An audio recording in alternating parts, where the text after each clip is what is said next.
La Casa de la Seda va ser construïda el 1763 pel Gremi de Velers. A l'actualitat és la seu del Col·legi de l'Art Major de la Seda.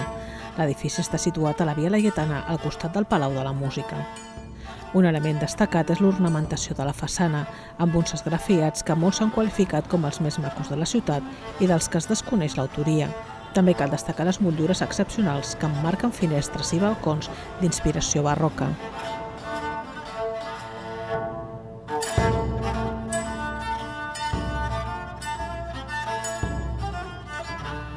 Les diferents sales de l'interior de la Casa de la Seda acullen multitud de peces de fina ebenisteria, parets folrades de seda i altres elements decoratius amb què s'explica la història del Gremi de Velers de Barcelona i de retruc de la història i economia catalanes.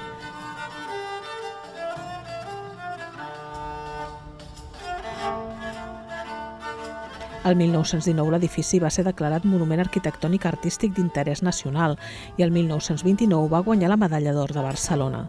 La Casa de la Seda és l'única seu gremial barcelonina oberta al públic.